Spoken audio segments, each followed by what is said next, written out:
ngigera mu Rwanda ikintu cyandangaje ni umuhanda twanyuzemo, ni umuhanda mwiza cyane, mbese gwari gunyereye yewe dore hano bari kuduhereza n'ibindu. Uyu umuntu yahunze igihugu cyangwa atari mu gihugu cye abageranwa n'umuntu upfuye. Nta burenganzira bw'ikintu na kimwe iyo umuntu adafite nationalite ibindi byose biba byapfuye. Mu Rwanda umutekano ni wose. Ibyo bababeshya ngo uyu umuntu atashye baramwica ni ukubeshya, dore ndiho barananyubakiye.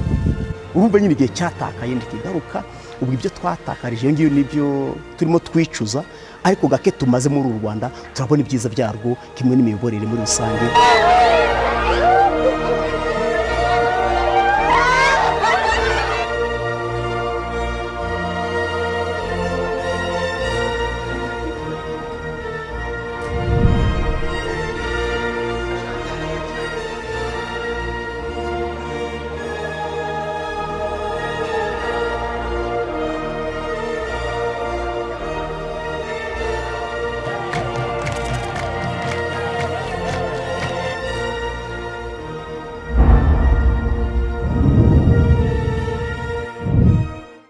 Tubaha ikaze mu kiganiro cya Minisiteri y'Imicungire y'Ibiza n'Impunzi, aho tugiye kurebera hamwe uburyo gahunda yo kwigira no kwiteza imbere itasize impunzi zituye mu nkambi. Nyuma rero yo guhindurirwa aho guhabwa ibiribwa bagahabwa amafaranga, bivugira ko babashije gukoramo imishinga iciriritse ibabyarira inyungu, ariko hakaba hari na bamwe bafite imishinga yagutse ibazanira inyungu nyinshi. Ikaze mu kiganiro cyacu. Ubusanzwe impunzi zigenerwa ibiribwa n'ishami ry'umuryango w'abibumbye rishinzwe ibiribwa World Food Program. Impunzi zahungiye mu Rwanda zasabye ko aho guhabwa ibiribwa bimwe bihoraho bafashwa kubona amafaranga asimbura ibyo biribwa. Impunzi ziravuga impamvu bahisemo kujya bahabwa ayo mafaranga. Dufata ibyo kurya twafataga ibiro 12 by'ibigori, ibiro 3 n'amagarama 600 y'ibishimbo, dufata amagarama 900 y'amavuta ndetse n'amagarama 150 y'umunyu. Niba ari ibigori ugasanga bije bitameze neza, ndetse rimwe na rimwe n'ibishimbo ugasanga ari ibishimbo bidashya bakundaga kwita rumarinkwi. Twagiye dukomeza gusaba yuko bibaye byiza bajye baduhindurira indyo ku buryo umuntu mukuru cyangwa se abana batoya biba bitoroshye kugira ngo barye ibigori kuva ku tariki ya mbere kugeza ku ya 30. Kenshi na kenshi bitewe n'abo bana batoya ndetse n'abantu bageze mu myaka y'ubukuru, wasangaga bigoye kugira ngo abe yarya ibyo bigori ku tariki ya mbere kugeza ku ya 30. Bikaba ngombwa mukagurana, ariko mu kugurana akenshi na kenshi iby'impunzi wasangaga nta gaciro bifite, ku buryo byagusabaga kuba watanga n'ibiro byinshi ariko ugahabwa bikeya, ugasanga ibyo kurya ntago birengeje n'iminsi 12 15 kuri bamwe, kandi barabigwaye kugira ngo ubikoreshe mu gihe cy'iminsi 30. Ngira ngo ikiza cy'amafaranga nuko hari n'uburyo tujya mu matsinda yo kwizigama no kugurizanya. Noneho niba afata n'amafaranga makeya mu itsinda agashyiramo makeya kugira ngo igihe cyo kugabana azaba afite nibura udufaranga yizigamye ku ruhande. Ikindi abantu bagiye bafunguza twa konte kugira ngo muri twa tundi dukeya afata agira utwazigama nibura kuri konte. Niyo yajya azigamaho 1000, igihe ibibazo byamubanye birebire ashobore kugira akantu nibura yakwirwariza. Byamfashije kumva ko nanjye mfite uburenganzira bwo kudahabwa indyo imwe, ahubwo bampa amafaranga ngahaha ibitandukanye, icyo nifuza ngahaha ibijumba, ngahaha umuceri, aho nafataga impungure nkazirya iminsi yose. Icya kabiri nuko byamfashije gucuruza nkabona abakiriya batandukanye, kuko babaga babonye amafaranga, bacuruza ibintu bitandukanye, imiceri, kawunga, ibishyimbo, ingano, byose, kuko abaturage babonye amafaranga bakaza bakampahira, bityo nanjye nkiteza imbere. Amafaranga amfasha kuri byinshi, atuma turya ibiryo by'umutima ushaka. Mbere byabaga indyo imwe ikaba yanatumererana nabi, umuntu ukabura ukugira ukabirira kwihambira. Mbere nyine tugifata ibiryo hariho abananirwaga izo mpungure, siritu nk'abantu b'abakecuru n'abasaza n'abana batoya. Amafaranga yatubereye meza, ko icyo gihe twabonaga ukuntu tuyajera tugahaha kandi bikatugira akamaro, kandi tugahaha ibyo dushoboye. Mu bihe bya mbere ho zari izo mpungure nyine, urumva yaba adafite n'aho akura amafaranga yo kujya kuzibetesha, ntago yabonaga akawunga. Nyine ni ugufata kw'izo mpungure akagurishaho ugasanga bishize vuba. impunzi zimaze kwemererwa guhabwa amafaranga asimbura ibiribwa ngo biyemeje guhita bagendera kuri gahunda y'u Rwanda nk'igihugu bahungiyemo yo kwihangira imirimo no kwiteza imbere. Bamwe babashije gutangiza ibikorwa bibabyarira inyungu. Hari umushinga wa ARC wari waratangiye kuza guhugurira abantu uburyo bwo kwiteza imbere ndetse babatera n'inkunga bakeya. Icyakora ubumenyi bwari bukiri bukeya ku buryo kumenya kujera ayo mafaranga nubwo yabaga ari makeya byabagoye, ariko ubu byarakomeje kuko hari umushinga witwa Inkomoko umaze iminsi uhugurira abantu uburyo bwo kwiteza imbere badategereje inkunga iva hanze. Babwira bati hari n'igihe imiryango nterankunga ishobora kunanirwa, yananirwa umuntu ataragize uburyo bwo kumanajingana bya bindi bike afite bikamugora. Ndetse n'umuyobozi w'inkambi Midimari nawe arakidukangurira mu nama zose avuga.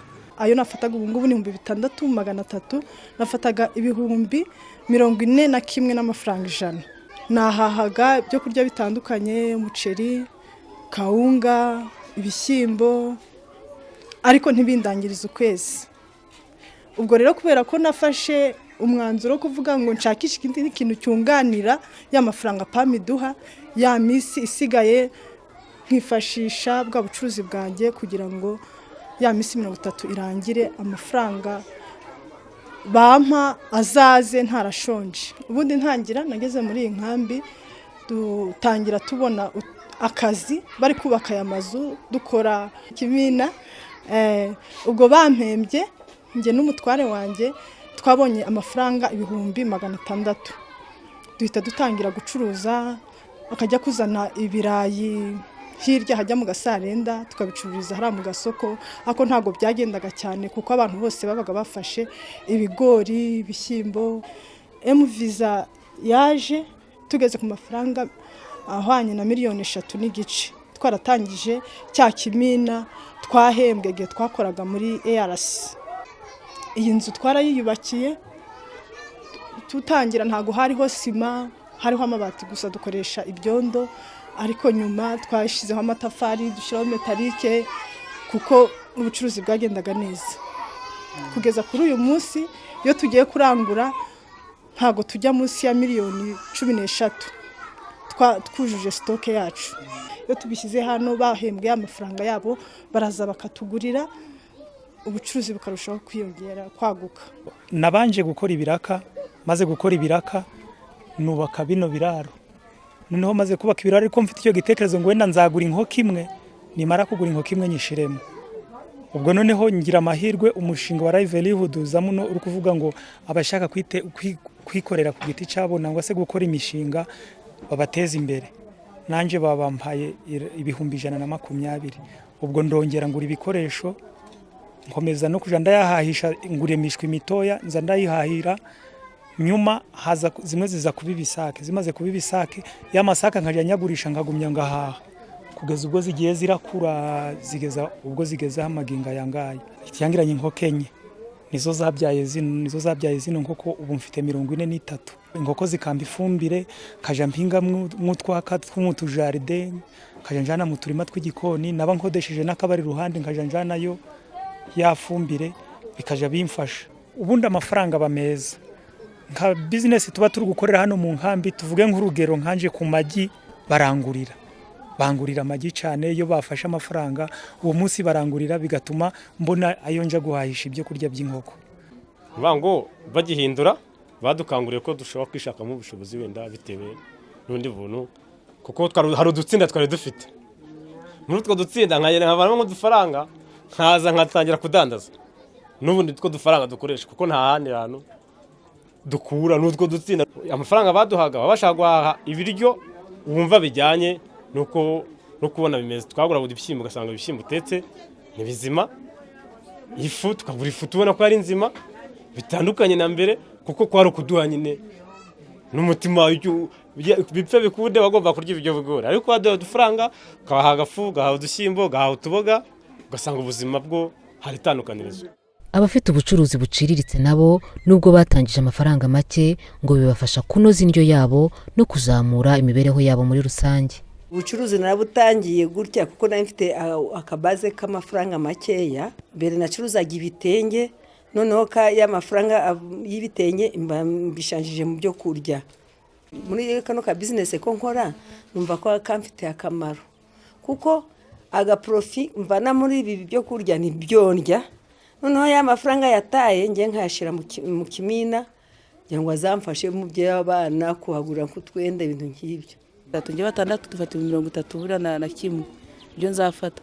30 rero biva mu mufuko umwe n'igice cy'ibirayi, ndabizana namara kubizana rero nkavanaho ibiro nka bitanu ko muri ibyo bitanu byo tubushora kurya mu bantu batandatu, ubwo nkabikuraho tukabirya tukamara kubirya nkaramuka, biba byashize ngasubirayo. Abafite ibikorwa byo gufasha impunzi gufata no guhererekanya amafaranga yabo mu buryo bw'ikoranabuhanga ngo nabo babasha kubona inyungu bagenerwa na banki cyangwa sosiyete y'itumanaho bakorana nayo. Turi aba agenti ba Equity Bank. Abaturage iyo babonye amafaranga yagiye ku makarite yabo baraza tukababikurira, dufite mashine tukababikurira tukabaha amafaranga bitewe n'amafaranga menshi twabikuje. Transaction zabaye banke iduhemba ikurikije umubare w'amafaranga yaciye kuri konte yawe. Mfite mashine ebyiri kuko bampaye n'isoko ry'igisagara hagati y'ibihumbi 100 n'140 mu gihe cy'ukwezi. Ni mobile money na Tigo Cash, kohereza amafaranga nuko yababikurira. Ariko aho baduhereye amafaranga asimbura ibyo kurya impungure baduherezaga, ubona ko akazi byabaye neza. Iyo bafashe amafaranga urayakorera tukabona ko uko byinshuro ebyiri ubusanzwe.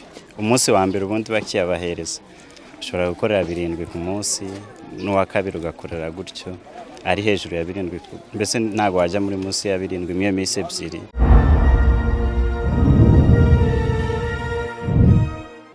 Minisiteri y'imicungire y'ibiza n'impunzi ivuga ko bakora ibishoboka byose kugira ngo ubuzima bw'impunzi zicumbikiye mu Rwanda bugende neza, nk'uko ibiribwa cyangwa amafaranga World Food Program igenera impunzi agenda agabanuka, dore ko mbere buri mpunzi yahabwaga 7,000 bagakuba umubare w'abagize umuryango, none ayo mafaranga akaba yaragabanutse. Leta y'u Rwanda rero ifatanya n'abaterankunga mu gushaka uko bunganira impunzi kubona indi mirimo ibyara inyungu bakora yunganira ubwo bufasha bahabwa. Mu kwigira rero harimo nyine kubafasha gukora ibi bibafasha kwibeshaho mu buryo burambye byitwa livelihood. Byaratangireho mu nkambi hirya no hino, hari abafatanyabikorwa benshi ba Midimari bafasha impunzi kwiga imyuga iciriritse mu bintu bitandukanye, haba mu kudoda inkweto, mu kuboha imitako, mu kudoda imyenda, mu guhinga mu buryo bwa kijyambere, ku buryo tubona bibafasha kandi birakomeje. Ntanze nk'urugero, hari abana b'urubyiruko bagenda babihugurwamo nk'uko mwabyumvise mu minsi ishize, babifashijwemo na ADRA. Abana b'impunzi z'abanyekongo bafashijwe kwiga imyuga, abana 350.